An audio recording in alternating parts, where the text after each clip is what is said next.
Hey everyone, and welcome back to Ask an Atheist. I hope you enjoyed my new cheesy intro. My name's Ethan, and I'd like to welcome actress, author, and founder at Dare to Doubt, alicegreczyn. Alice, how are you? Hi, I'm doing so well, Ethan. Thank you. How are you?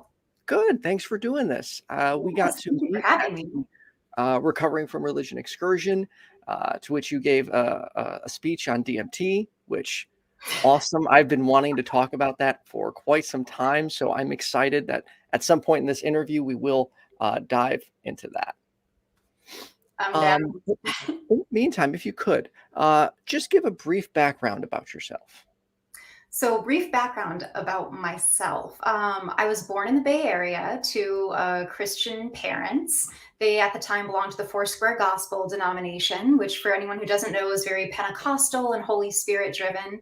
And then my parents were missionaries briefly in Asia when I was a toddler, settled in Rockford, Illinois, which is where I think of myself as having grown up because that's where I spent the major formative years of my early childhood. So that's where most of my childhood memories are. My family got involved in a revival movement called the Toronto Blessing that really took our faith and life in a very nomadic direction, we'll just say, for the nutshell version. And let's see, when I was almost 17, I moved out by myself to LA to be an actor, and I'm still here. Awesome. So you grew up only about 2 hours from where I live. Yes, that's right. That's right. Yeah. Yeah. No, I love Chicago. I had an aunt who lived in Chicago for a little while, and I loved coming to visit her. And like Chicago deep dish pizza is still my favorite. Although I have to say, Detroit style pizza is giving it a run for its money. I've lately been getting into Detroit style pizza, and it's so good. Wait, what is Detroit style pizza? This is new to me. Okay, you have got to have some ASAP, and good luck in Chicago, which prides itself on its pizza. But Yeah. might maybe just drive a few hours north and east. Hey, it's worth it if it's good pizza. So Detroit style pizza. When I've had it, the legit way that I've heard had it, and my boyfriend grew up near Detroit, and he says this is the legit way. It's square, almost like a Sicilian style pizza. Okay. But it's thinner, not a thin crust. It's still very much a deep dish pie.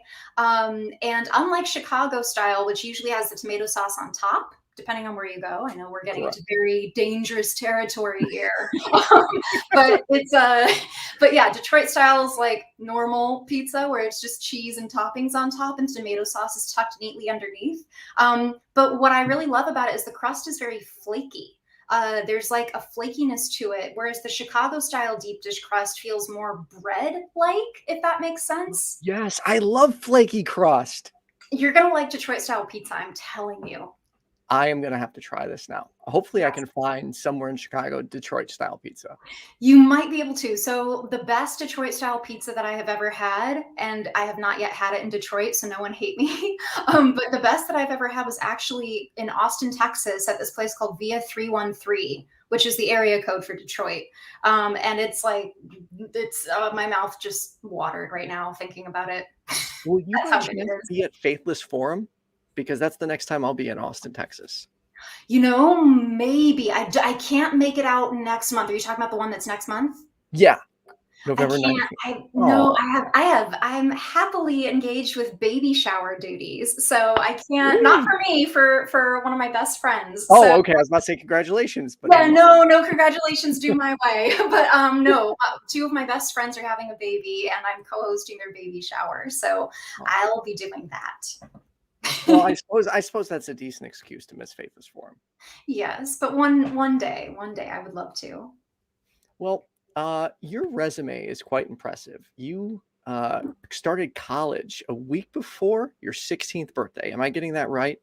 Just about, yeah. It was, let's see, the spring semester of college started like mid-January. I started in spring semester, which is just weird. My birthday's in early February. So it was like a week or two before I turned 16. So technically I was like 15 in college. Am I getting that right? Yeah. Gosh, that was a long time ago. And before we get into why you're an atheist, if you could, what was homeschooling like for you?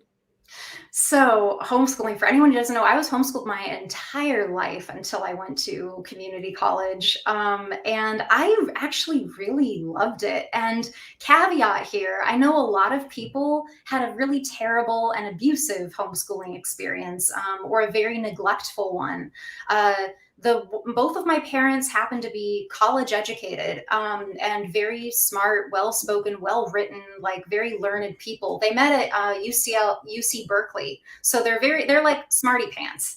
And my mom is just naturally a really good teacher who genuinely loves teaching.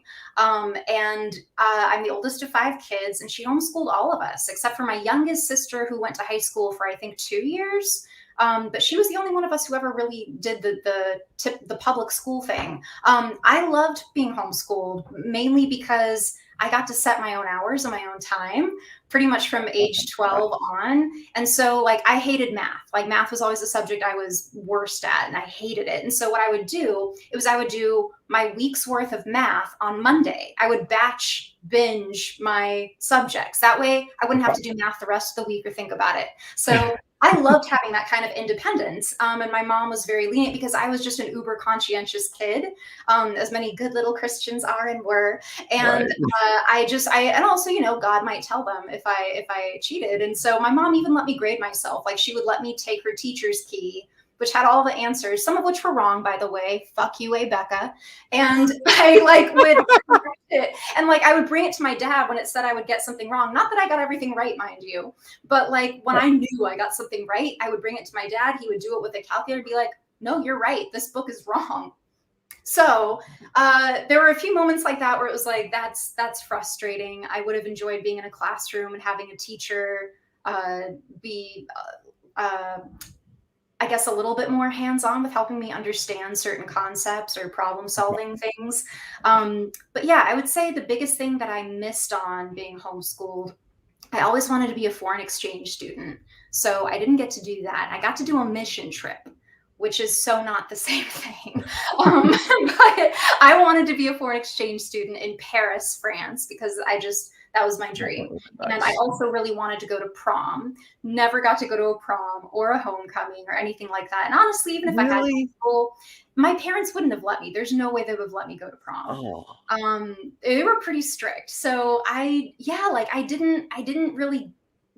much as I did enjoy being homeschooled for some reasons, there were definitely times where I was like, I just want to be a normal kid, and go to school and hang out with peers my own age. And I did do that in youth group and stuff. But there were definitely times that I wished I could go to school. But of course, in retrospect, I'm so grateful that my life panned out the way it did, because it's what allowed me to move out of the house pretty young and start a whole career in LA, where I got to walk red carpets, which is way cooler than prom. Really, yeah, that's okay. That is really cool. Yeah, I'm a super girly girl. I love to dress up, and that's really all prom was about for me. It wasn't about the date or the corsage. I just wanted to wear beautiful gowns. I still do. So in past interviews, I've seen you describe your parents as very, very conservative and strict, but then in some other ways they'd be more lenient, like letting you move to LA at a young age. Is that accurate? So yes. What are some of the areas where they're stricter versus areas they're more, liberal on? Yes. So nail on the head for asking the question of the conundrum and seemingly paradox that is my parents back then and to this day in many ways. We've all grown, evolved, and changed and all of that, but yeah, there's still a paradox that is huh? But yeah, Right. So yeah, I think the ways that they were strictest with me, to my immediate recollection when I was growing up, was with what I was allowed to watch, listen to, and wear. I was the girl at the slumber party who had to object when everyone said let's watch Sister Act 2, because I wasn't allowed to watch Sister Act 2. I wasn't allowed to watch Romy and Michelle's high school reunion. I wasn't even allowed to watch Home Alone. I wasn't Jumanji, right? Or Jumanji. Couldn't watch Jumanji. That was such a good movie, though. That's what I hear. Still haven't seen it. Wait, you still haven't seen Jumanji? Dude, I still haven't seen it. I didn't see Jurassic Park until a few years ago. Okay, you have homework. I do. Homework. I You're need you to allowed to watch recommend Jumanji. 3 movies. That's what I always tell people. Sorry, I didn't hear that. You tell people what? You're allowed to give me 3 movie assignments as homework, is what I always tell people when they're like, "Wait, you haven't seen this, but you haven't seen this?" It's like, "Okay, I have a very long list of homework. You're allowed to recommend 3." I'll just give one, Jumanji. Okay. Okay, Jumanji. It's not like the greatest movie ever, but it is a classic, and it's definitely what I would recommend seeing. Okay, I will watch that. There were some PG and even a few PG-13 movies my parents were okay with us watching, but it depended on the themes. Certainly, if there was any nudity or sexual themes, hard no. But even like Home Alone, there was no nudity or really sexuality in that movie, but it encouraged rebelliousness. So my parents said we couldn't watch that because it might, I don't know, give us ideas of rebelling. I'm not sure, and like music. I wasn't really allowed to listen to secular music, except for oldies. I was always allowed to listen to the oldies station, and then like certain kids songs and stuff. But yeah, I don't know. So I think the ways that my parents were really liberal with me, though, and liberal, I guess, is a relative term, as is conservative. For example, like me and my sisters were always allowed to wear pants. We could wear leggings, we could wear jeans, but some girls at the church that we went to in Illinois couldn't. They had to wear long skirts with leggings on underneath. So they were more traditional fundamentalist, I guess you could say. And so and some friends of ours were they converted to the Amish faith, and so I don't know, conservative was a very relative term when I was little. So in that sense, my parents were pretty easygoing. I wasn't allowed to wear 2-piece swimsuits or like paint my nails a color. I could paint them clear, but I couldn't have color. I couldn't wear makeup until I was like 13, and then very incrementally they allowed me to. It started with lipstick, but no eye makeup. I could wear lipstick. So I don't know, very incrementally. But then when I was 16, I got invited to move out to LA for pilot season. Which is when a lot of TV networks are casting for new shows to hopefully be picked up to a full series. And my parents, they totally encouraged me to do it. And it's in large part because we thought it was a door God was opening. Most everything that I can remember in my upbringing was always done through the lens of, is this a door God's opening or is it a door God's shutting? That's like the shortest way I can put it. And God opened a lot of doors and God shut a lot of doors. And so my parents, I moved around a lot. Starting from age 11, my parents believed that God was calling them to travel and be voluntarily unemployed. And we vagabonded around for a while. We didn't really have an official home. We lived in campgrounds and with people, some we knew, some we didn't. And then when I was 14, we started settling down again in Kansas City. So they were already very unconventional and adventurous. They always have been very adventurous people. But I think because of that sort of independent, go against the grain, buck convention streak that's in each of them, despite their very strictness about other things, I think that's what makes them so interesting. Like, my parents are nothing if not true to themselves. And they really don't care what other people think, in the sense that it would sway what they would or wouldn't allow their kids to do, or what they would or wouldn't encourage us to be. They always encouraged us to be ourselves. And I don't think they quite expected that being ourselves would take us in the directions that it did. Like, here I am, an atheist. I don't think they thought that would happen when they said that. But I still have a very close relationship with both of them. That's not to say it hasn't been rocky, but it's in certain patches. And you got to meet my mom, actually, because she came with me.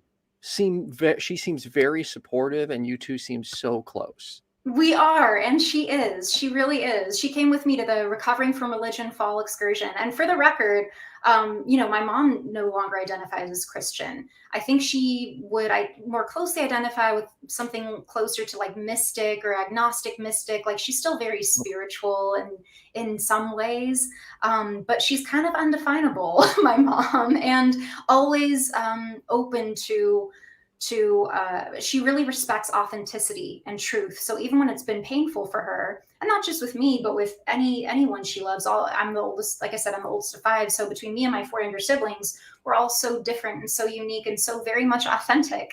And I think that I never take for granted how lucky I am to have parents that are like that, because there's so many kids who grew up religiously whose parents won't even talk to them anymore if they're not also religious. And that's so painful to even imagine. And I can't imagine how much more painful it must be for those who have extra strained or non-existent relationships with their parents and other family members too. I'm extremely lucky and grateful for that. Like I said, it hasn't always been easy, but what I appreciate and what has been consistent is my parents have always maintained an openness and willingness to talk. And I feel like you can't ask much more of people than that. No, of course not. So did you by chance have a hand in your mother's, I guess I don't want to say full on deconstruction, but moving from, very Christian over to mystic?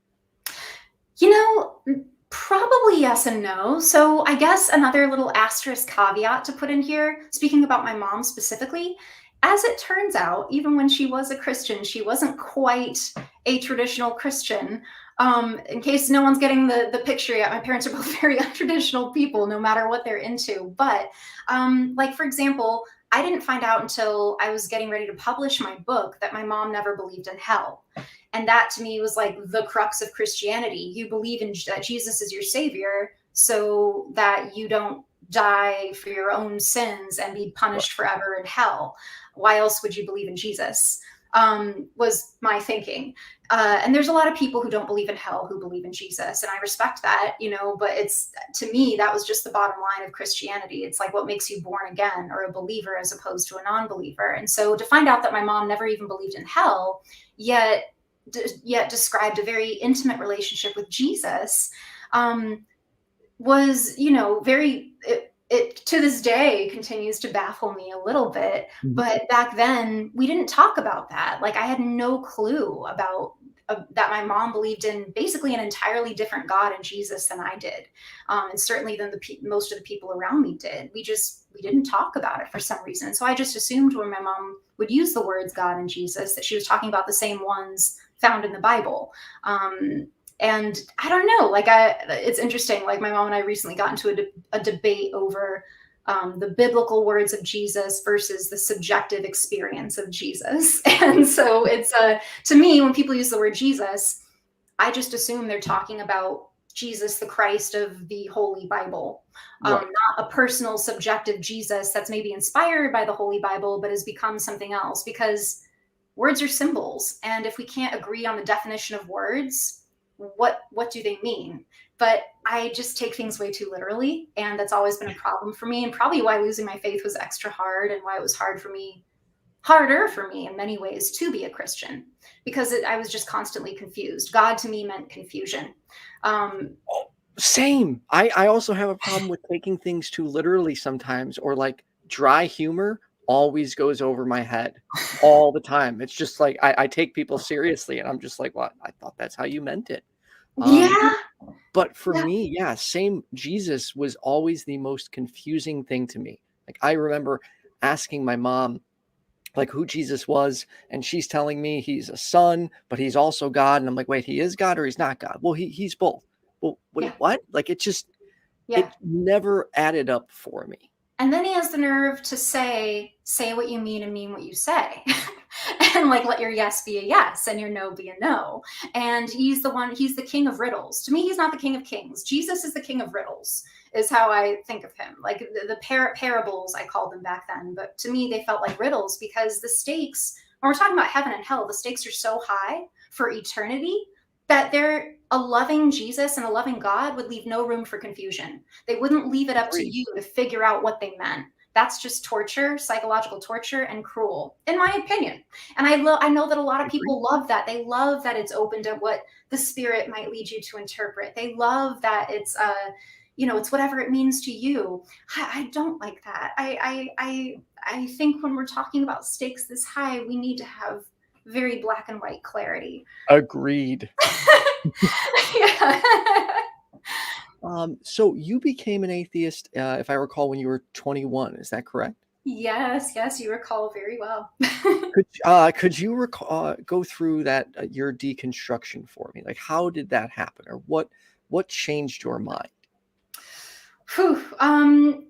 So let's see. I would say the turning point for me personally.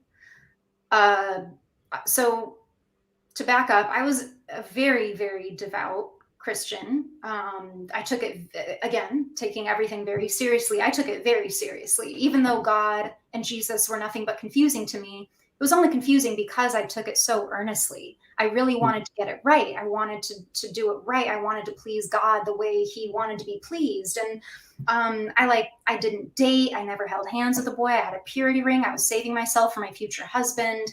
All of the popular evangelical Christian courtship books like I Kissed Dating Goodbye or Eric and Leslie Ludy's When God Writes Your Love Story. Like, I took all of these things to deep heart. And the promise for all of this fidelity to a future spouse and to God was that God was going to bless me with this epic, incredible romance. And, I was a very romantic teenager. And so I thought, like, oh man, this is going to be great. Of course, I'm going to give the pen of my love life over to God, because if my imagination is this good and God says he has something even better, duh, like, why wouldn't I trust God? And then cut to, I'm 17 years old. It's the first year I'm living on my own in Los Angeles. And a guy from my youth group back in Colorado, because that's where I moved to LA from, he also moved out here around that time. And he, one day out of the blue, we'd never dated. We were just friends. But one day out of the blue, he told me that God had shown him that I was his future wife. And so that stunned me beyond. And it's and I see the skepticism in your eyes right now. Like, come on, buddy. Yeah. But yes, unlike absolutely. you, I was not skeptical. I immediately believed him because he was a guy I knew well, that I was very close to, that was from the same world that I was from. And I knew he would never say something like that lightly. And God never talked to me because God's not real. And I felt like, of course, God would tell my future husband and not me. I don't know why I thought God was suddenly going to talk to me when it was time for my future spouse to be revealed, because God had never talked to me about anything. So it made sense too, because, the woman is supposed to submit to the male headship. So I thought it was just the beginning of me learning how to submit to my husband. And I went along with it for a couple months. And you weren't into him, I'm assuming.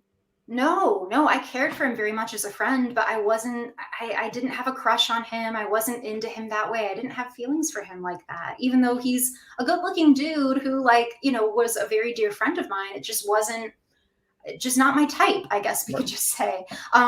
Certainly not the future husband I built up in my head that God was going to, like, reveal one day. And I felt what really cinched the deal, though, and this is pretty textbook in all of the Christian courtship books that I had read by that point. What cinched the deal was when he called my dad to ask for my hand in marriage. My dad gave it and also said something along the lines of how he too had known that this was coming. And then when we called the guy's mom, she said that she had also heard from God that I was going to be her future daughter-in-law. So that's like triple confirmation. I don't know what more a Christian needs to know that this is the will of God, that I marry this guy who was 3 years older than me. He was 20, I was 17.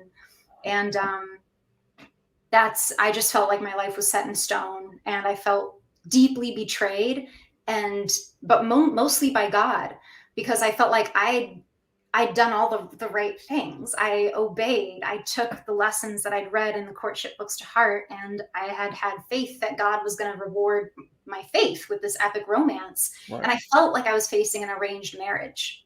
That's what it sounds like. Yeah, it was. And so that was the first thing that really shook my faith, because it was the first time that I felt like God betrayed me. And I was so scared to acknowledge that I felt betrayed by God, because God doesn't betray people. He doesn't trick people, allegedly, even though the biblical God certainly does. But, you know, the church God, the many churches that I went to, again, with the confusion. Are we talking about the God of the Bible? Because I don't think we're talking about the same God. You know, it was very, that was the beginning of my deconstruction. And of course, that word deconstruction, I don't even think that was a term in this sense this was 2003. There were not online communities of deconstructionists or progressive Christians or atheists even. There were probably some atheist online communities, but there was not the plethora of resources for people doubting or leaving their faith that there are today. No, definitely not. No. And so like, it was just that I would say I can trace now and say, yes, that was the beginning of my deconstruction. But back then it just felt like hell on earth. Yeah, it sounds like you, like, that feels like a trap. Like, It's how it felt. I felt very trapped. That's the exact word I used in my journals, which I had to reread when I was writing my memoir. And it was awful getting through those journals, just remembering how heartbroken and depressed and devastated I felt. And breaking it off was like the hardest thing and the scariest thing that to this day I've ever done, because it was the first time that I consciously, deliberately disobeyed God. I broke off this betrothal, this engagement that God had appeared to divinely appoint. And I felt like basically I was saying, like, Satan, I'm yours. Ruin me, destroy me now, drag me to hell, because I've now left the umbrella of God's protection with my overt disobedience. You know, and that ties into free will, which is also confusing, because it's like, okay, God gives us free will. We don't have to do everything he asks of us. Okay, but again, when the consequence is the possibility of an eternity in flames, like, I just don't see the free will there. So It just never made sense to me. And plus, God already knows what I'm going to do, since he's omniscient, knows everything. So there's no such thing as free will, period, the end, in that mind frame for me. Again, I know other people see it differently. This is just how it was for me. So yeah, that was the beginning. And then at 21, I would say I was a progressive Christian from age 17 to 21. Again, didn't even use that term, never heard of the term then. But now that's kind of, looking back, I feel like that label would have applied. I still believed in God. I still believed in Jesus. I never imagined I would lose my faith completely. I was so scared of hell. You know, I just really thought that, like, I just needed to redefine God and remodel my idea of God based on cherry-picked Bible verses, not the whole thing, which I had indeed read. And I was really trying to make God real to me. And eventually I couldn't anymore. And I didn't want to waste my life trying to believe in God anymore, because I felt, and so I gave him a test. And what was the test? So the test, it always sounds dumb to me to say out loud, but it's the truth. One day I was washing dishes at my kitchen sink, and there was a spice rack on my wall, and I'd been agonizing over God's existence for weeks now, because I tried to watch the movie Jesus Camp, the documentary Jesus Camp, which was extremely, it's a good one. Okay. It's a good one, but I couldn't finish it back then. It's a documentary basically about an evangelical children's ministry summer camp, and it was so triggering to me, and I wouldn't have even known the word triggering then, but I could not watch even 10 minutes of it. And it just haunted me. I couldn't shake it. I was like, is everyone faking it? Like, the way, because I faked it. I faked the Holy Spirit my whole upbringing. I would pretend to be slain by the Spirit, and I would fake praying in tongues. I would fake falling to the floor and shaking. Really? Receiving. Yeah, I didn't know that. That was my first acting job. Yeah, I pretended, because if you didn't fall over, either they would push you, like force you to fall, and that really hurt my neck one time when I was like about 10 years old. And this guy like pushed me on the stairs and forced me to fall down because I wasn't doing it. The Spirit really wasn't doing it. It's super fucked up. Yeah, it's abusive. And so I learned, if I didn't pretend to, I would either be forced to be fallen over, or everyone would know there was something defective with me, that God was deliberately leaving me out, and they might think it's because there's some terrible sin in my life, and it might, attract nosy, prying questions. And so I just pretended to. And this documentary, Jesus Camp, showed a bunch of other kids like praying in tongues and, crying with their hands raised and like having like a slain by the Spirit sort of moment. And it just brought back all of that pain of feeling left out by God, all of the fear of hell, all of the questions of like, what the fuck was actually going on in those churches? Like, I don't think everyone was faking it. And so I just needed to know. So I'm washing dishes at my sink and there's a spice rack, and I just know that this is what my test for God has to be. And I pray in my heart, and I'm like, God, if you're real, you have to knock over that jar of cinnamon. Because I couldn't ask for a vague sign, because I thought like, oh, a gust of wind will blow and I'll trick myself into thinking that that's God saying, yes, I'm here, I'm with you. Right. I didn't want God to decide how he was going to prove his existence to me, because anything could happen. And our pattern-seeking brains might try to construe it as proof of God.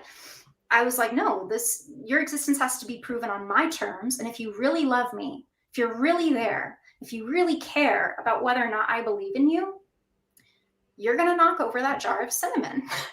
Didn't think it was too much to ask. He has that's pretty simple. He's turned people into pillars of salt. He's turned staffs into snakes. Like, he's done a lot to prove his existence. So I'm like, it's just a little bottle of McCormick. It just goes, that I would have probably been devoted for life. But nothing happened. Over 30 minutes passed. And it was just the weirdest sensation, in that there was like an absence of sensation in the realizing, shit, like God's not there. I'm talking to no one. I'm talking to like an imaginary friend just vanished. And it was just like the weirdest feeling. It's so hard to put into words unless you've gone through it yourself, of what that moment, and maybe for some people it's not so much a big moment as it is a slow chipping away. But for me, it was both. There was the chipping away, but then there was also that moment of like, wow, like, what do I even do with myself now? What's the point of life? What is that? Like, I don't know. I just kind of went about my day, and it didn't really hit me emotionally until I would say like about a week later. I caught myself praying on autopilot, and I just like stopped mid-sentence, and I was just like, there's no one listening. And then the grief came, of just like grief for a life wasted, grief for myself, grief for the God that I really believed loved me unconditionally and was protecting me at all times. Like, I felt so alone and so scared and so overwhelmed, so meaningless, worthless. That was rough. But there was also freedom, because it was like, if God's not real, neither is Satan. So I can do whatever I want. I never wanted to do anything that hurt anyone. I feel very lucky to be a person that doesn't get enjoyment out of hurting others. Most of us are like that. We don't get enjoyment out of hurting others. Every now and then there's some that aren't, or maybe in little moments we enjoy getting a good dig in. But no, like so it's not to say that I went hog wild and became like, a selfish asshole. I just wore what I wanted. I listened to music that I wanted. I went dancing. I got high, like I just lived. That's awesome. We have a question from Ameet. Mathew, thanks for super chat. I imagine that there are plenty of atheist actors. Why do you think that so few are open about their atheism? And do you think that being an atheist has impacted your acting career? So, I do think I'm going to answer the second part of that question first. And thank you for that question. I don't necessarily think it's impacted my career that much, largely because I only came out as an atheist 2.5 years ago. And in that past 2.5 years, half that time I wasn't even an auditioning actor. Like I'd taken some time off to finish my book. So, and also in the past 2.5 years, a lot's changed. Even in the past 5 or so years, I'd say a lot's changed in the industry. that, long story short, has resulted in me not booking work for a minute. A lot of it has to do with diversity casting, with my own mental health that I had gone through periods of dealing with. Sometimes my auditions just plain suck and someone else just does it better. I've just begun to audition again as of this year, which is still very slow because coming out of COVID, a lot of things are, they're just different now for everyone in most industries, I imagine. So there's a lot of that. So I can't really say how much atheism, being an out atheist, has impacted my career. However, I will say that in regards to the first part of the question, why do I think that there are so many closeted atheists in Hollywood? Because there are. I think it's because it very much could and likely would impact their careers. Because you don't want to alienate your fan base. If you as an actor, if you're a team of producers looking to cast a film, and you obviously want as many people to want to watch it as you can, so you can make your money back that you're investing into the making of this film, why would you hire an atheist actor who's open about their atheism when over 70% of the United States, and I don't know a hard stat on the rest of the world right now, but Christianity and Islam are the two biggest religions worldwide, I can tell you that. Why would you want, if you're a producer of a film, why would you want to hire an actor who's an open atheist when Christians like myself were taught that atheists were being used by Satan to derail the faithful, not to support them? You'd be supporting Satan. Like, why would you hire an atheist actor? So to me, especially knowing the type of American Christianity that I grew up in a lot of different places in the country, it wasn't like I just went to one church, one denomination, hometown my whole life. I traveled quite a bit over the States and belonged to quite a few different churches who had varying levels of evangelicalism, I guess one might call it. But yeah, in all of them, what they would all have in common is atheists. Like, oh my God, you are either a project to be saved, or you're just a tool being used by Satan. And you're not, that doesn't make you a very bookable thing. You're not going to have that. Not many Christians are going to follow an open atheist on social media. And follower count, unfortunately, does matter in the casting process for many actors. And I'm not talking about big A-list actors. There's a few A-list actors who have been open about their atheism, like Julianne Moore, for instance. She gets offers. I highly doubt she's still in an auditioning stage of life. So people really love her work as an actress. But I'm talking about auditioning actors who don't have the privilege yet of just having offers to choose from left and right. It makes you more of a risk, and follower count matters. If you don't have a certain amount of social media followers, sometimes you can't even get into the casting office. Really? So, yeah, like there's one network that I would have gotten to audition for, but at the time I didn't have enough followers. So, because again, they want to make their money back. They want to hire actors who have a large fan base. So that is the lengthy way of saying why in my opinion, to my observation, many actors and other entertainers, including musicians, for example, may not be open about their atheism, even if their close friends know they are. It's career suicide for some. Because you are going to lose an alien. I know I've lost a lot of my early fan base. When I came out, like some of them hung in there with me for a little bit, but as I kept posting about some things, especially after I started Dare to Doubt, a resource site for people leaving faith, I definitely got messages from people being like, oh, I've always been such a fan of your acting work, but I have to unfollow you now. You've gone too far. It's just too far. And it's like, I get it. I could have seen myself saying the same thing. I totally get it. It's not personal. I understand that ideology. I understand that mindset.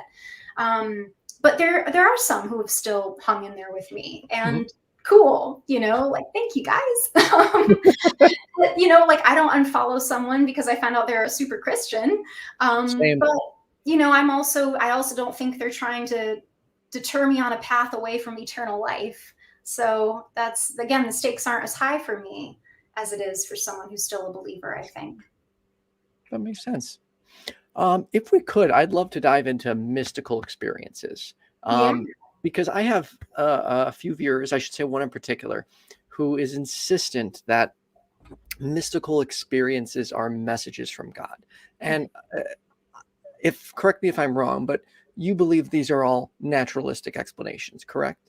Like there's nothing supernatural to DMT or Correct. I think what we don't know just hasn't been explained yet, and I think it may be years before we understand. Because to me, when we talk about mystical experiences, what we're talking about is consciousness. What is consciousness? What is a mystical experience? What is a vision? What is a trance state? Well, what is a dream?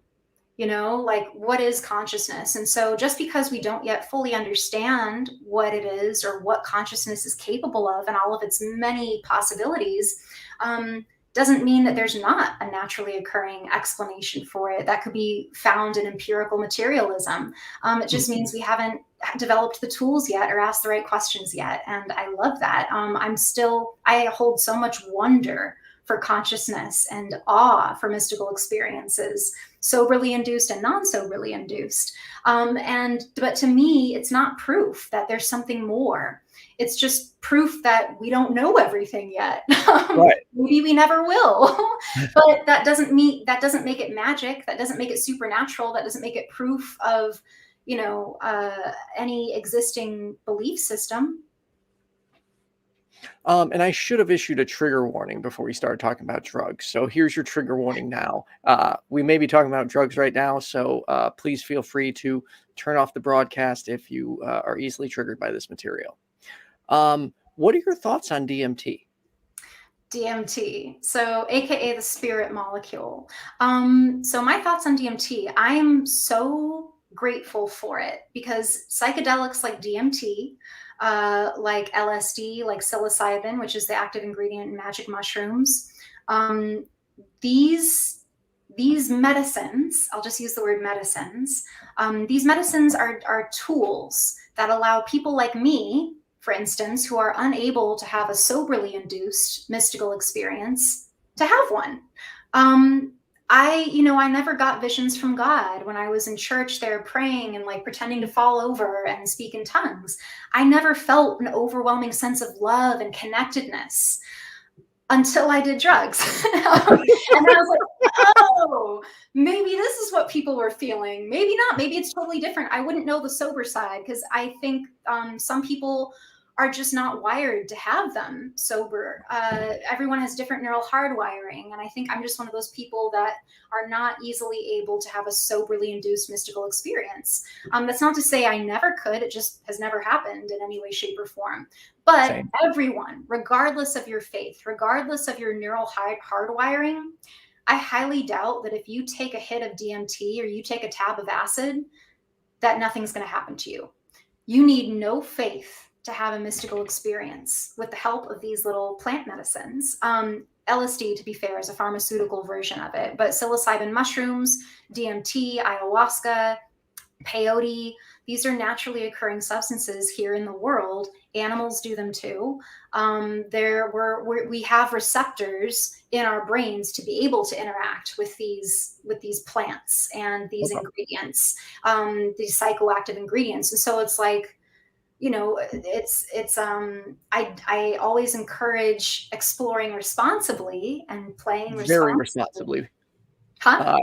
Very responsibly. And anyone watching, please don't say either one of us is telling you to go out and try this.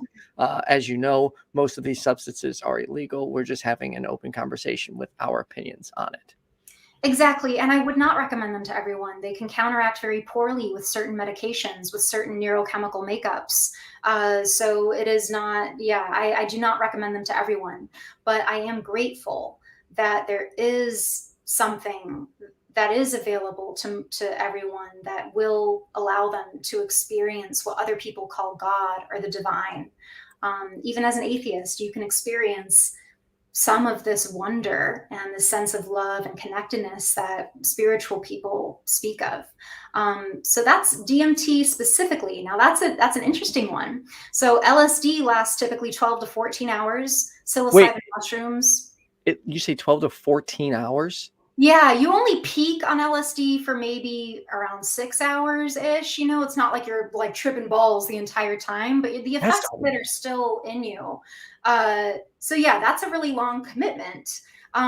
Some take days. Like, I don't quote me on this. I have not taken peyote, but I want to say peyote or mescaline is the one that you trip for like 3 days. I personally don't have an interest in that one. That sounds actually kind of terrifying. I Just would a little not. bit. Just a little. I'm all for like having a little bit of fun for a little while, but Yeah. I don't want to be inoperable for that long, that Yeah. extended period of a time. No, so DMT, 10 minutes. It's a very short commitment. And DMT is also supposedly, and I'm no expert, I'm not a biologist, I'm not a neuropsychologist or anything like this, but supposedly DMT is also what our brains release at birth and at death. And it makes sense. Like, very few of us remember being born. No one's actually died and come back to talk about it. Near-death experiences, we can put a pin in that, and I can come back to that in a minute if we want. But I'm talking dead. Like, you're dead. There is no bringing you back. Like, you burned to death, you're gone. No, you actually fully died. We don't know what that was like for that person. From near-death experiences, though, there's a lot of parallels between what I've heard about near-death experiences and DMT trips. And it's my theory that DMT sort of simulates a near-death experience in some ways. And I actually got to talk to one person who's had both, and he said it is very, yeah. He said it is similar. So I was like, if I were a researcher at college right now, this would be my life's passion work. Like, I would be doing clinical studies, and like, I would be doing so much. So it's a blast off, basically. It's like all of these experiences, it's hard to describe with words, but it's because they're so personal and subjective. But what some broad generalities. By the way, DMT is also one of the active ingredients in ayahuasca, which a lot of people have heard. It's a South American, right? Shamanic tea. Yeah, and they like, don't they, when you drink the tea, they guide you through this experience? I think that's the traditional way of doing it. Yeah, traditionally a shaman would be there to guide you through the experience, and there's a lot of purging, aka vomiting and shitting yourself. Wait, seriously? Yeah, so I have not done ayahuasca. I know many people who have, and most of them at some point purge, and that's looked at as a good thing, because you're like, you know, if you look at it through a spiritual lens, you're releasing a lot of negative stuff. And if you look at it through just a biological lens, it's like, well, yeah, you're ingesting a poison, kind of, you know, like, so your body's reacting to it. DMT, to my knowledge, has not made anyone do that. So it's like a short, condensed version of the blast off that ayahuasca might give somebody. But yeah, that's what I don't know, DMT's, like all of these medicines we're talking about, everyone's going to have a very different experience. I only know mine, and it was a very positive experience. Not all of these are positive for people, and I think positive itself is a subjective term, because I remember one time I had a stereotypically bad acid trip, but even at the peak of its scariness, and it was scary, I had the wherewithal to be able to tell myself, like, what can I learn from this? What can I learn from this? And it got better. I can't say that that'll make it better for everyone, but at the end of the day, even though people might call it a bad trip, I still feel like it's one of my favorite trips now, looking back. So bad, good, you know, these things are going to be personal to everybody. Right. But yeah. To be blunt, I've been too scared to try DMT. Like, I would love to have that experience, but it's the scary part for me is like being like hallucinating to that extent actually scares me. Like, I am kind of a freak when it comes to being in control of my mind. Like, I've never, like, I know a lot of people who have drank and they drank till they black out. I've never blacked out. Like, I've never in any way lost control of what's going on up here. So that makes me incredibly reserved with DMT. So I feel one day I may go ahead and try it. I'm on the cusp, but I'm not there yet. That's totally understandable. I totally respect that, and respect that you respect yourself for that, because I think there's a lot of people that are like, oh, I was scared to do it. Just do it. Just do it. And some people do it and they're like, oh, I don't know what I was so scared of. I just had the time of my life. Like, wow, like, and then other people like, I don't know. I think they may not have such a good time, and they may not feel ready for it. And so I think it's very important, if you are going to dabble or experiment with any mind altering substance, yeah, definitely do it on your terms, and your timing, if and when at all. I don't think that everyone has to. I do think, as just someone who's experienced it, it's like falling in love. Maybe not everyone will fall in love in their lifetime. You can't really describe what it's like until it happens to you. You have ideas about it. You believe it happens to other people, but until you experience it yourself, like, how do you describe the experience of falling in love? And do you even want to? Because then there's breakups, like, it's scary. You lose control. You surrender yourself to someone else when you admit that you're in love. I agree. My partner now told me she loved me first, and I felt the same, but I couldn't bring myself to say it. I was like, I can't be that in my head. I'm like, I can't be that vulnerable. And she literally said it, and I'm sitting there freaking out internally, refusing to say it. And I left her hanging for a couple days, felt like a jerk about it. I should have just said it because I felt it, but I was like, I can't be that vulnerable. This is scary. Well, it's a surrender. It's a loss of control, just like what you're talking about. No, and I totally relate to that. So I couldn't tell my first boyfriend. We dated for like almost a year before I was able to tell him that I loved him. He told me, but I was like, I can't say that to you. And it was partly because of that arranged betrothal that I was in. I told that guy that I loved him too when he said he loved me, and I didn't mean it in the way that he meant it. And I never wanted to say it again and not mean it. And so I just really held on to it. And then it became this big thing in my mind when I finally said it. But yeah, I totally relate to that. It is very vulnerable. It is. It makes you feel very like, crap, I could really get hurt. Because truth be told, this is the first time I've ever been in love. And I have loved somebody before. In fact, I was actually married and in a committed relationship for 12 years, but I was never, admittedly, even in this relationship, I would have said the same thing. I was never in love. I loved her as a best friend. And because of societal pressures and the way our relationship was, I thought I was just supposed to continue taking these steps in moving the relationship forward, especially because at times I was told, I was being immature and real relationships move at this pace. So I'm like, okay, I am pretty immature sometimes. I guess I need to keep going through the motions.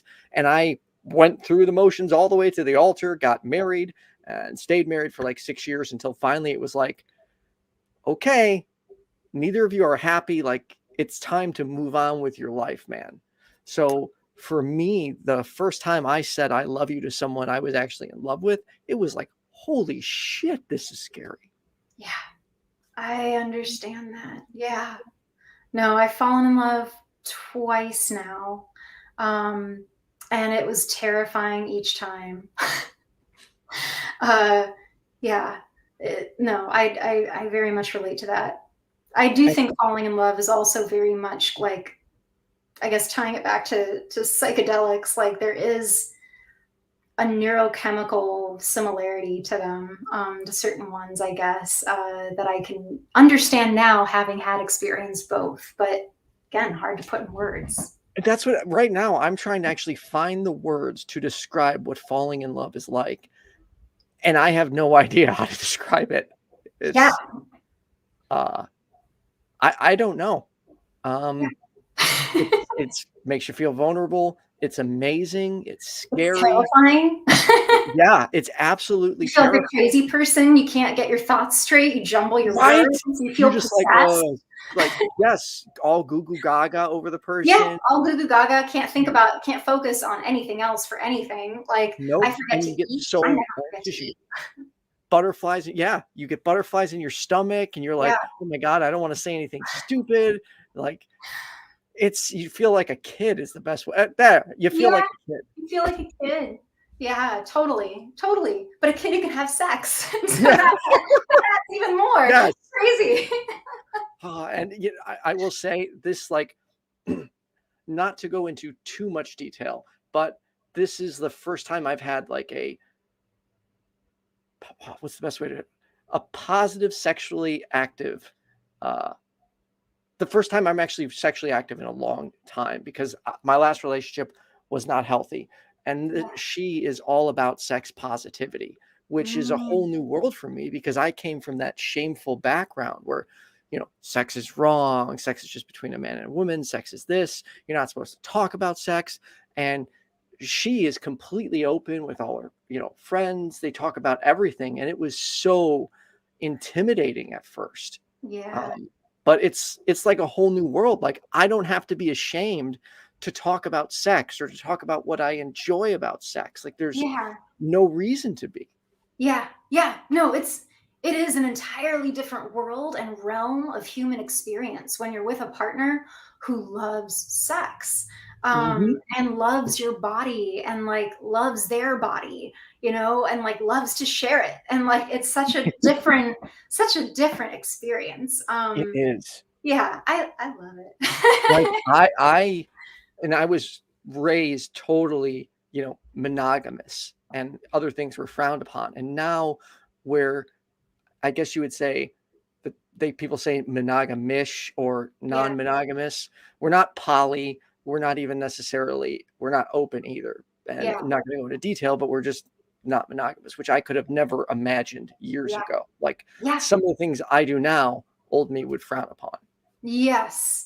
No, I feel I could relate to that. Like right now my partner and I are monogamous, but we're both open to the idea of non-monogamy at some point. Like it's on the table to be open to discussion. It's not like a taboo if one of us was like, like I wouldn't be scared to bring it up if I wanted to. And I hope he wouldn't either. Like that is an interesting the whole like so deconstructing monogamy is like an entirely different thing. Someone on Instagram, I feel bad, I can't remember who, or I would shout them out, posted the question about like, have you deconstructed monogamy? Was that a part of your religious deconstruction?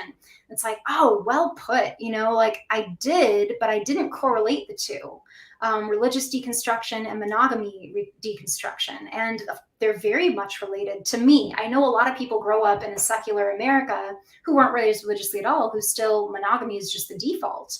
Yep. It's still very common in our culture, but it's for me, like they were definitely intertwined, because after that very sad experience where I thought I was gonna have to marry a man I didn't love, I thought I would never get married. The idea of marriage was just so toxic and poisoned to me. I was like, no, fuck marriage, religious or not. It's like a patriarchal institution that I have no interest in. Mhm. Now I just look at it like a business exchange, which is kind of old fashioned. Marriage always was a business exchange until the last 200 years or so. There have been exceptions, I'm sure, of people who married for love, but it's like I feel like I could get legally married now wholeheartedly, with a prenup in place. And I think that's incredibly romantic because it acknowledges I'm going to change, you're going to change, and we intend to change compatibly, but we both acknowledge that we may not. And so we're going to like break up now from a loving place, and or at least plan for that possibility to happen and hope it doesn't. So that's how I look at it now. Well, my only advice to like anyone watching is, if you are considering non-monogamy, it requires pristine communication. You have to be completely open and honest about everything.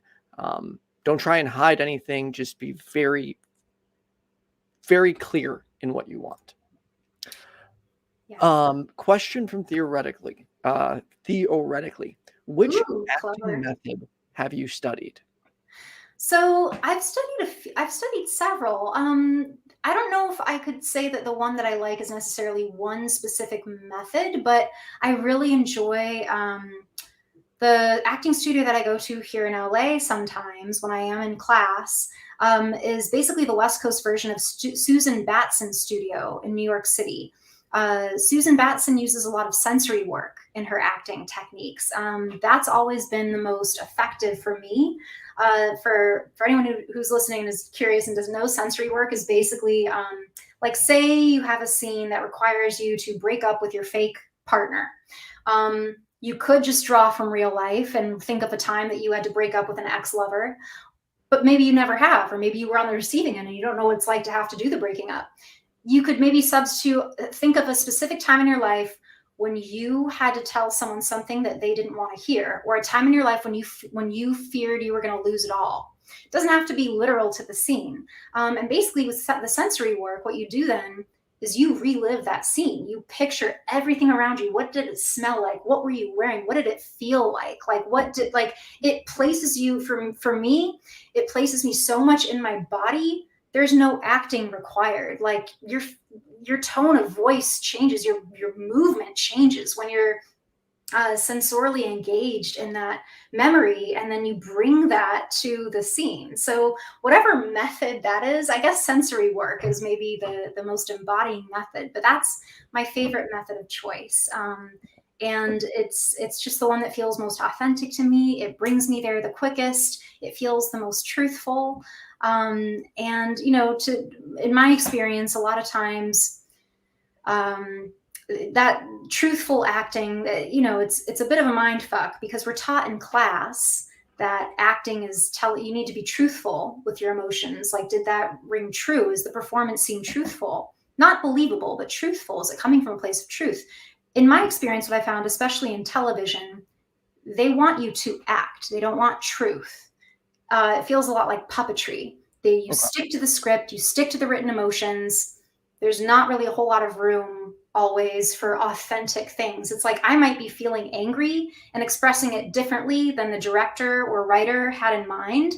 And they're like, no, we want you to perform, act angry the way we imagine angry, instead of me performing from a place of truth of, no, this is how I am right now when I'm angry. It doesn't look the way they thought it would, maybe. So I think that sometimes acting really is just acting. It's mimicry. Other times, at its best, I think it's revealing a truth. The extent of my acting chops would be, I was an extra. Have you ever seen Prison Break? No, I haven't. Okay, it's a great show. Well, it started out as a great show. I was in the pilot episode, just a background character a few times, which was pretty cool. But I don't think walking past the camera is really acting, so I have no experience in that area. Dude, sometimes background actors have to act their faces off. They have to dance for hours on end to no music, because the principal actors are doing their dialogue and they're like shouting at each other as though there's music, but there's not. You're in a dead silent room shouting at each other like you would be at a nightclub, and all the background actors are dancing, trying to stay on the same beat. And sometimes background actors really have to fucking act. I thought they had some type of music playing during those scenes. They don't? No, usually not. Usually at the beginning of a take like that. And I like I said, I never went to a real prom or homecoming, but I've played a lot of high school girls who have. So I've gone to a lot of fake proms and school dances and stuff like that. Usually what they do for those types of scenes is before the director calls action, they'll say playback, and they play a little clip of, like, I don't know, maybe 8 to 10 seconds of music. Like, say some 50 Cent song, and just so everyone kind of knows the beat, and then they turn the music off, and everyone has to keep going as though the music's still going, and then there's action, and then the dialogue begins. And as a talking actor, it is so painfully awkward to be shouting at your scene partner who's right there when it's a dead quiet room otherwise. That's gotta be really fucking awkward. It's so awkward. So next time you guys are watching a show or a movie and there's like a really loud party scene, just know that there's no music playing, and imagine what all those actors are doing. Because they have to capture the sound of the dialogue. It can't be cluttered with background music. They put that in post. Yeah, I didn't know that. Now I would think that would be really comical to watch, especially seeing two people like yell at each other when there's nothing going on. It's very comical. Same thing with like explosions. Like if in the finished product there's like loud sounds happening, whether it's an action sequence, a dance sequence, whatever. Yeah, usually on a real set it is crickets. So awkward. My partner chimed in just a little bit ago, and she quoted, "This is our toast. The one day we made. We'll be the last people we fall in love with, but not the last people we'll have sex with." Oh, that is so beautiful. Well put. I love that. Thanks. Yeah, it was when she said that during our toast, I was like, I absolutely love that. That's perfect. That's beautiful. So before we get out of here, if you could, I wanted to touch on Dare to Doubt. Could you tell us a little bit about this? Because it is an excellent resource, and I think people should know more about it. Thank you. So Dare to Doubt, it is a resource site. It's one that I run entirely myself. It's not for profit. Everything that I put into it, I just put into it of my own time and dime. And basically, I built the site that I wished I'd been able to find when I was 21 and lost my faith. Like I said, now there are a plethora of resources to help people at whatever stage of deconstruction they're at, whether it's like, I am still a Christian, but I don't want to be this type of Christian. There's got to be a gay affirming version of Christianity out there. Whether you're there or whether you're like, I never want to hear the word God again. I cannot stand spirituality. I don't even want to hear the word horoscope. I'm like hard averse to anything faith-based. I've endeavored to have resources on Dare to Doubt that can accommodate a smattering spectrum of different stages of doubt and non-belief. Because for me, there was that, 4-year period where I was questioning and slowly losing my faith. And I think at that point, if I came across a hardcore atheist site, it would have scared me. It might have put me back into Christianity. I think I've tried to, that said, when I built Dare to Doubt, I did build it primarily for atheists because it's much harder, in my experience, to find non-spiritual evidence-based resources than it is to find ones that are spiritual. For example, therapy. Trying to find a therapist in Los Angeles who's secular, for me, was very hard. LA is a very spiritual place. It's not evangelical. Like that would be very frowned upon culturally in the city of Los Angeles and in the Hollywood industry. But to be an atheist in Hollywood, which is very, the derogatory term, I guess, would be woo-woo. A lot of people here believe in astrology and crystals, and it's looked at as very benign. To me, it's not. Both theoretically and from my own personal experiences. And I think that I think a lot of people who are drawn to helping others in a therapeutic context are genuine people carers. And for some reason, that type tends, and I'm speaking very generally here, to be very spiritual. So even if they're not religious, they still might be spiritual. And so one of the very first resources I added on Dare to Doubt was the Secular Therapy Project. Because when I did lose my faith, I was in therapy for 3 years for what I now know to be religious trauma syndrome, panic attacks, self-harm, suicide, like I was a wreck for a while. Now I am so happy that I lost my faith. You like glow. Your smile, your eyes, like you got what do they call it when you squint? The crow's feet. Yeah, a little smile. Yeah, like you can see the genuine happiness radiating. Oh, thank you. But yeah, I'm so happy now, and I'm here to tell you, if you're in that rough place, like it can get easier. I don't know your life. I can't promise you it'll get better. I feel sick when people say that. It's like you don't know their life. You can't tell them it's going to get better, but it's gotten better for me and for so many people I know that I would encourage you to hang in there, get some psychological help if you can. Go visit the Secular Therapy Project, find a secular therapist in your area who can help you process. There's a lot of therapists and resources for the deconstructing / progressive Christian, or just the LGBTQ affirming Christian. There's a lot of resources for that. There are not very many resources for people who are like hard atheists that still want self-help or growth or meaning. There's like not a lot of resources like that. If there are, many of them, and I love this personally, but I feel like there's a little bit of imbalance. Many of them are very the snarky humor kind. And I love those. I love atheist memes. I love making fun of the Bible now. I love Same. that. I don't do it publicly, but whenever I see them, I can't help but to laugh. think, because sometimes they make valid points. Yeah. I do sometimes think ridicule is important, Yeah. but I don't personally use it. I want to be the friendly guy.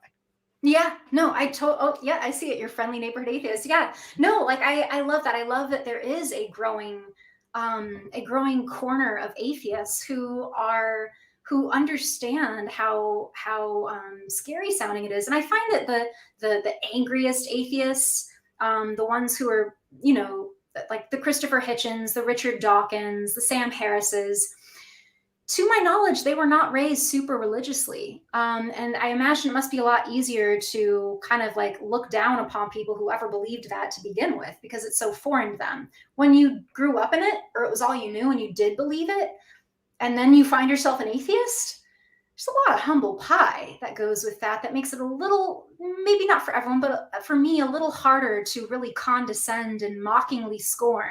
I'll laugh at it. I'll like it. I may even share it in a story, but it's not something that is in my natural lexicon of humor, I guess. I enjoy it as a consumer. This may change. You know, I've gotten a lot bolder lately. And I've, you know, if you catch me on a certain day, like, depending on my mood, I don't know, claws could come out. I'm not above it. I get that. There's times I'm feisty too, especially if I'm anxious.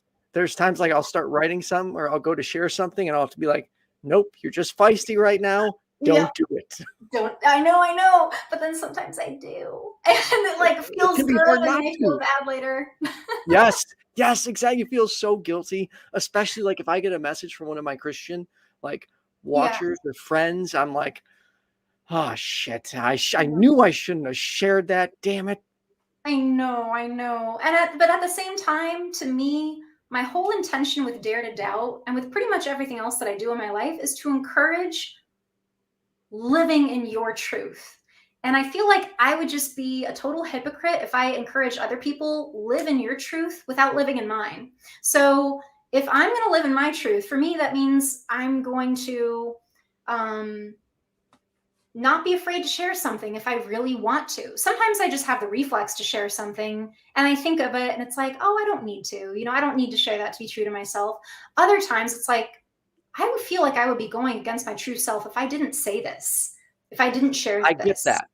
You know, so yes. It can change and fluctuate. And I just think that if we, you know, for some people, where they're at in their true selves, like God still exists or always will. You know, and like I respect that, because again, I do think that everyone's neural wiring is a lot different, and some people are just more hardwired. They can't not believe in God if they tried. The way I can't believe in God if I tried. You know, I get so yeah. No, that's it. Just I mean, there are choice. Yeah, people who think it's a choice or have encouraged me, like, just get down on your knees and pray. Like, I've prayed, oh no, you got to get down on your knees, you got to do this. It's like, I can't just get down on my knees and start pretending to pray something that I don't think is there. That's not how it works. Yeah, no, 100%. And that's what I wasted 21 years of my life doing. I think that I always say, I don't think faith or faithlessness is a choice. What I do think is a choice for most of us who live in the Western world, who have access to information, whether from a public library or the internet. I'm not talking about like Islamic majority countries where you really are limited in what you can expose yourself to. I do think that for most of us in most places, we do have a choice over what we expose ourselves to, what books we allow ourselves to read, what documentaries we might allow ourselves to see. And so in that sense, I do think that we can take a sense of agency over, like, do I want to challenge my faith? Do I want to actually know, do I really believe in something? Or am I just scared that maybe I don't and something isn't real to me? I do think that most of us have a choice over what we're willing to expose ourselves to and the questions that we're willing to ask and the answers that we're willing to hear. But I think at the end of the day, an earnest God believer might watch all of the atheist documentaries, might listen to all the podcasts of why people lose their faith and still be like, I get why it's not real for them, but I just can't deny this is real to me. Mm-hmm. Live in that. That's beautiful. Have the courage to live in that. The opposite is true. You know, you may really want to be a believer and like it sounds like you, like me, really tried. We did all the things. We were lying to ourselves and therefore lying to everyone else around us. So I think lying to anyone, and especially to yourself, is just such a waste of time, such a waste of energy, such a waste of existence. It Sometimes is. people have to. Again, like I said, I know I'm lucky to live in a country where I don't have to worry about being beheaded if I'm an open atheist, but I know not everyone has such a privilege. No, So, we're very lucky to be able to be as outspoken as we are. yeah. Well, I want to thank you thank you for sitting down with me. Is there anything you want to plug before we go? Well, first, thank you for having me. This was such a joy. I was so delighted when you asked if I would be a guest in your podcast. I'm This glad you said yes. me too. The only thing to plug right now, I recently released the audiobook version of my memoir called Wayward. It is not on Audible right now. I may put it on there eventually. I released it through an audiobook platform called Soundwise, which let me put in a bunch of bonus material, like pictures that go along with my story. So if you're the kind of person that likes to read a memoir and loves when there's like pictures of the author's childhood or whatever in there, you can find this in digital files in the Soundwise audiobook program. So all you have to do is go to my website, alicegreczyn.com/book. Or if you just go to my name, alicegreczyn.com, you'll see it there on the homepage. And if audiobooks aren't your thing, you can also find it on Amazon in both paperback and ebook. And I have all her links in the description. And then also would like to thank top tier patrons: Cindy Plaza, Left Right Left, Kenneth, Leonard, Skye, JumpandShoot, Oz, Secular Rarity, Philip Leitch, Kaitlyn Beyond, Toast, Richard Gilliver, Sunset Sarge, Ameet, Mathew, Ray, Sylvester, and Kyle Brewer. Thank you for your patronage. Alice, if you could just hang on 1 second, I'm going to close this out and I'll be right with you. Thanks, everyone. Like and subscribe.